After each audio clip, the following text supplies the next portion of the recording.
Welcome to Le Podcast de Philippe. Today we're going to be taking a deep dive into something that's, pretty crucial for pretty much everyone these days. It's all about boosting your cell phone's digital security. Right. And we've got some really good information for you. We've been looking at a document from the French National Cybersecurity Agency, ANSSI. Okay. And we're going to bring you their top 10 tips for staying safe in 2025. It's a big year for mobile cyber attacks. Huge year. Unfortunately. Yeah, they're at record levels. Record levels. Yeah. So we're going to unpack these recommendations and hopefully give you some really good actionable steps you can take right away. Immediately to kind of boost that security. Yeah. And just a quick heads up before we get into it, we're aiming to hit 1,000 subscribers on YouTube today. Oh, wow. So your support would be that's fantastic. Amazing. So this is a critical time to be thinking about this. ANSSI has really highlighted how just the sheer volume and sophistication of attacks targeting our phones is. Right. Unprecedented in 2025. Wow. It's no longer a question of if a vulnerability will be exploited, it's just when. Right. So taking these steps to be proactive is more important than ever. Okay, so let's jump into ANSSI's first key piece of advice here. Yeah. And this one might seem really straightforward, but it's something that a lot of people neglect. Right. It's just keeping your operating system and your applications up to date. Mm-hmm. So why is this so fundamental? Well, think back to Pegasus a few years ago. Yeah. That spyware that was going around. Yeah. And how it really exploited weaknesses in all of our messaging apps that we all use. So these software updates are the primary way that developers catch those vulnerabilities, they find out about them, and they close those security holes before attackers can really get in there and exploit them. So it's not just about their features and making things look pretty. Right. It's about being safe. Yeah, plugging those potential security risks. Now, ANSSI also recommends something that might seem a little bit counterintuitive in our always-on world, and that is regularly restarting your phone. So what's the thinking behind this simple action? So some types of malware are what we call non-persistent, meaning they really only live in your phone's active memory. Oh. So when you restart your phone, it clears all that out. Okay. So that kind of disrupts any foothold they might have gained. Interesting. It's a basic step, but it's surprisingly effective. So it's almost like cutting the power It is. to a bug that's in your house. Exactly. You just kind of get them out of there. Flush them out temporarily. Now, for those who might be at a little bit of a higher risk, ANSSI has a specific recommendation, and this is their rule number 3, involving lockdown mode on iOS. So can you explain what this is and who it's designed for? So imagine individuals like journalists or human rights activists who are targets of these really sophisticated attacks. Lockdown mode is like an extreme security setting that severely restricts certain functionalities. Right. So for instance, it blocks things like automatic link previews and messages. It disables some complex web technologies. The goal is to drastically reduce the number of ways that these advanced attackers can get into the device. So it does mean sacrificing a little bit of convenience, but for high-risk users, the increased security is paramount. Moving on to connections. ANSSI's rule number 4 is all about being careful about plugging your phone into unknown devices and using public Wi-Fi.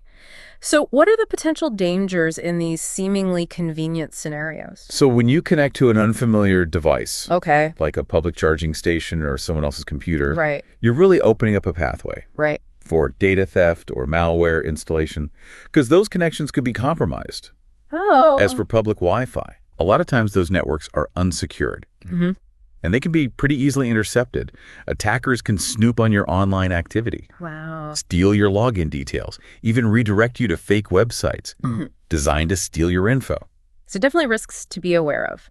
The next set of recommendations from ANSSI, which is their rule number 5, is all about kind of being a good digital housekeeper. Right. So this is about uninstalling unused apps, limiting app permissions, and disabling network features when you don't need them. Right. So how does this help our security? So every app you install and every permission you grant is kind of like another door or window into your digital life. Right. So uninstalling those apps that you're not using anymore removes those potential entry points. Right. Limiting permissions ensures that each app Only has access to what it absolutely needs. So your calculator shouldn't need your contact list. Right. And turning off Wi-Fi, Bluetooth location services, NFC when you're not using them, closes down those communication channels. That can be exploited to get into your device or track you. When we talk about attack surface, we mean all those different ways that a hacker could potentially get into your phone. And these steps are all about shrinking that surface. Shrinking that. As much as possible. ANSSI's rule number 6 emphasizes a really crucial organizational principle, and that's keeping your personal and professional use of devices separate. Right. So why is this division so important? Consider the impact of a data breach. If all of your data is on the same device, if one is compromised, the other one is exposed. Right. So maintaining a clear separation can limit the damage from any single security incident. So ideally, separate devices would be best. That's the ideal. But if that's not possible. That's not possible. Really thinking about how you're using those apps for different purposes is essential. Moving on to communication. ANSSI's rule number 7 is all about not using standard SMS for sensitive information. They recommend using apps with end-to-end encryption instead. Right. What's the key advantage here? So think of regular SMS like sending a postcard. Okay. Anyone who handles it can read it. End-to-end encryption is like sending it in a locked box, where only you and the recipient have the key.